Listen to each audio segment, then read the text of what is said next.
Audio Jungle.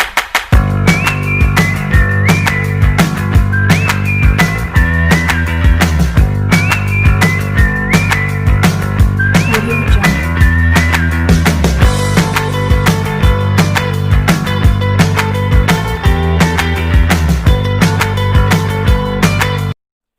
Assalamualaikum warahmatullahi wabarakatuh. Perkenalkan, nama saya Cynthia Safitri dari Ekonomi Syariah Lokal 4C. Di sini saya akan mempresentasikan tentang belanja negara atau pengeluaran negara. Ini untuk memenuhi tugas keuangan publik Indonesia. Kita lihat dulu, yang pertama itu ada kebijakan fiskal. Kita lihat dulu pengertian dari kebijakan fiskal. Kebijakan fiskal adalah kebijakan penyesuaian di bidang pengeluaran dan penerima pemerintah untuk memperbaiki keadaan ekonomi. Kebijakan pemerintah dengan menggunakan belanja negara dan perpajakan dalam rangka menstabilkan perekonomian. Selanjutnya itu ada instrumen kebijakan fiskal. Instrumen kebijakan fiskal itu ada dua. Yang pertama itu belanja pengeluaran negara, dilambangkan dengan G, dan perpajakan itu dilambangkan dengan T. Kita lihat dulu, di sini ada tujuan kebijakan fiskal. Tujuan kebijakan fiskal itu ada tiga. Yang pertama untuk meningkatkan produksi nasional dan pertumbuhan ekonomi, mencapai suatu tingkat harga umum yang stabil dan wajar, untuk memperluas lapangan kerja dan mengurangi pengangguran atau pengusahakan kesempatan kerja. Selanjutnya ada definisi APBN, yaitu ada rencana keuangan tahunan pemerintah negara Indonesia yang disetujui oleh DPR. APBN berisi daftar sistematis dan terperinci yang memuat rencana pemerintah dan pengeluaran negara selama 1 tahun anggaran, yaitu dari 1 Juni sampai tanggal 31 Desember. APBN, perubahan APBN dan pertanggungjawaban APBN setiap tahun ditetapkan oleh undang-undang. Selanjutnya itu ada penyusunan APBN. Pemerintah mengajukan rencana APBN dengan bentuk RUU tentang APBN kepada DPR. Setelah melalui pembahasan, DPR menetapkan undang-undang tentang APBN selambat-lambatnya 2 bulan sebelum tahun anggaran dilaksanakan. Pelaksanaan APBN, kita lihat dulu ada 3 pelaksanaannya. Yang pertama, setelah APBN ditetapkan dengan undang-undang, pelaksanaan APBN dituangkan lebih lanjut dengan peraturan presiden. Yang kedua, berdasarkan perkembangan di tengah-tengah berjalannya tahun anggaran, APBN dapat mengalami revisi atau perubahan. Untuk melakukan revisi APBN, pemerintah harus mengajukan RUU perubahan APBN untuk mendapatkan persetujuan DPR. Dalam keadaan darurat, misalnya terjadi bencana alam atau dan lain sebagainya, pemerintah dapat melakukan pengeluaran yang belum tersedia anggarannya. Itu bisa mendadak ya, apabila ada terjadi sesuatu maupun sengaja atau enggak sengaja, itu pemerintah bisa mengeluarkan anggaran.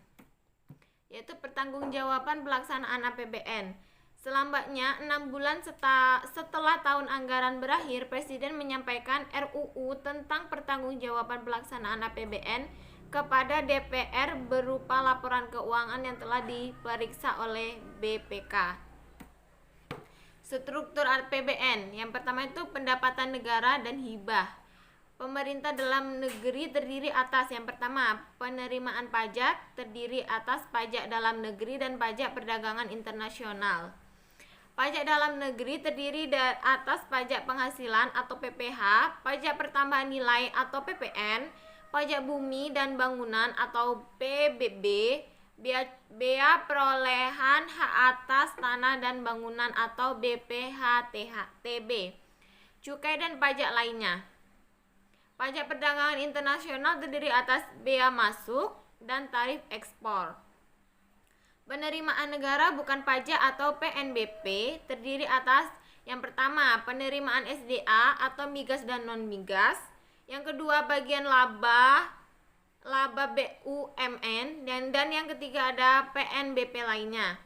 Hibah yaitu mempunyai pengertian bantuan yang berasal dari swasta, baik dalam negeri maupun luar negeri, dan pemerintah luar negeri.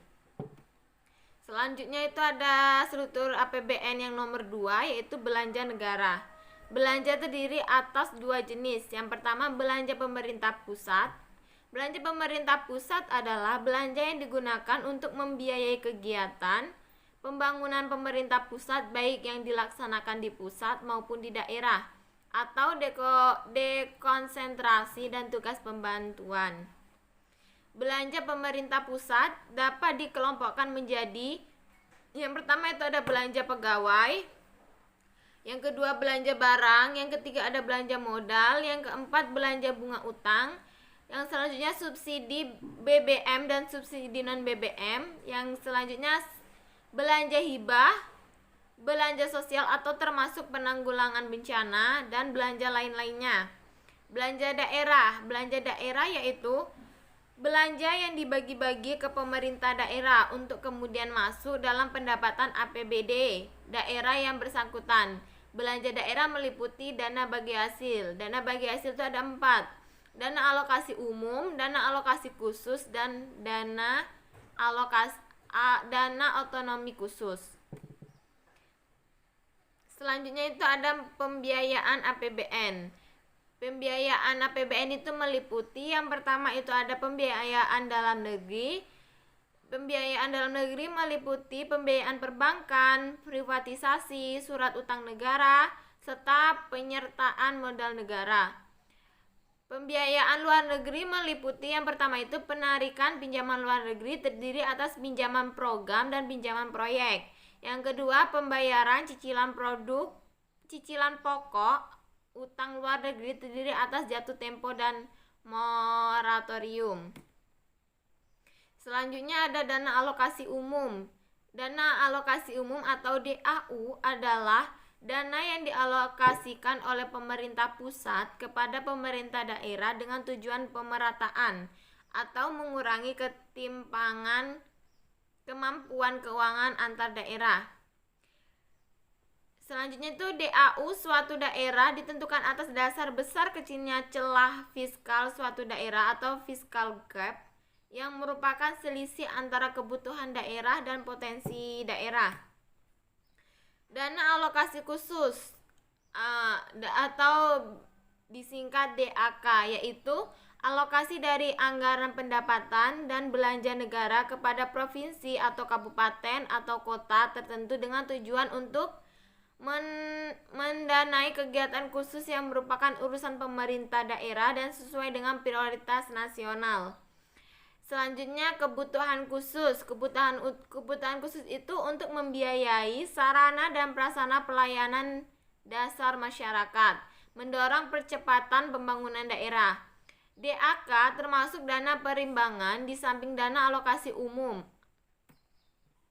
Selanjutnya ada asumsi APBN. Dalam asumsi APBN ini, pemerintah menggunakan 7 indikator perekonomian makro, yaitu yang pertama, produk domestik bruto dalam rupiah, produk ekonomi tahunan, inflasi, nilai tukar rupiah per USD, suku bunga SBI selama 3 bulan, harga minyak Indonesia, dan produksi minyak Indonesia.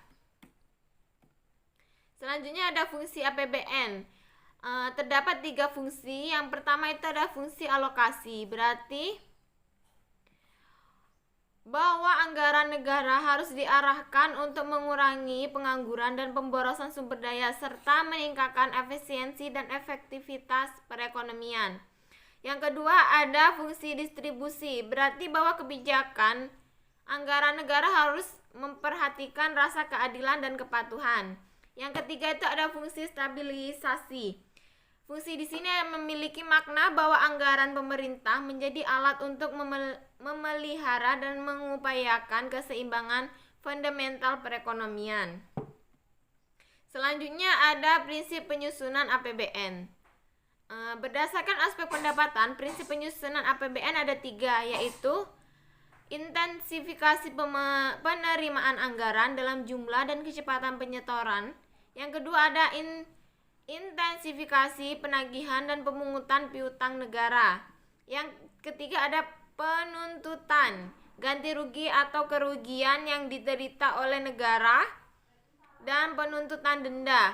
Selanjutnya ada sementara berdasarkan aspek pengeluaran, prinsip penyusunan APBN adalah ada 3. Yang pertama, hemat, efisien dan sesuai dengan kebutuhan. Yang kedua, terarah, terkendali sesuai dengan rencana program atau kegiatan. Dan yang terakhir, semaksimal mungkin menggunakan hasil produksi dalam negeri dengan memperhatikan kemampuan atau potensi nasional. Selanjutnya ada asas penyusunan APBN. APBN disusun dengan berdasarkan asas-asas berikut. Yang pertama, kemandirian, yaitu meningkatkan sumber penerimaan dalam negeri.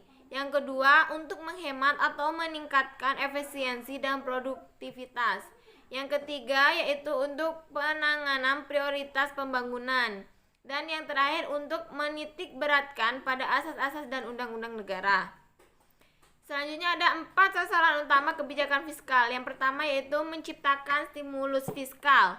Guna menciptakan stimulus fiskal dengan sasaran penerimaan manfaat yang lebih tepat, pemerintah telah mengeluarkan peraturan-peraturan administratif dan menciptakan mekanisme penyaluran dana secara transparan. Yang kedua yaitu ada memperkuat basis penerimaan. Upaya memperkuat basis penerimaan ditempuh melalui perbaikan administrasi dan struktur pajak, ekstensifikasi penerimaan pajak dan bukan pajak, seperti penjualan saham BUMN, penjualan aset BPPN. Selanjutnya itu ada mendukung program rekapitalisasi perbankan. Upaya untuk menunjang program rekapitalisasi dan penyehatan perbankan dilakukan dengan memasukkan biaya restrukturisasi perbankan ke dalam APBN. Yang terakhir ada mempertahankan prinsip pembiayaan defisit. Yang pertama ada pemerintah tetap mempertahankan prinsip untuk tidak menggunakan pembiayaan defisit anggaran dari bank sentral dan bank-bank lain dari negara di dalam negara. Selanjutnya ada pemerintah tetap mengupayakan pinjaman dari luar negeri yang diperoleh dari lembaga keuangan internasional seperti Bank Dunia, ADB, dan OECD serta sejumlah negara sahabat secara bilateral, terutama dalam kerangka CGI. Sekian materi yang bisa saya sampaikan. Apabila kurang baik dalam penyampaian atau banyak yang kurang dari materi saya mohon maaf. Terima kasih telah menonton video ini. Audio Jungle.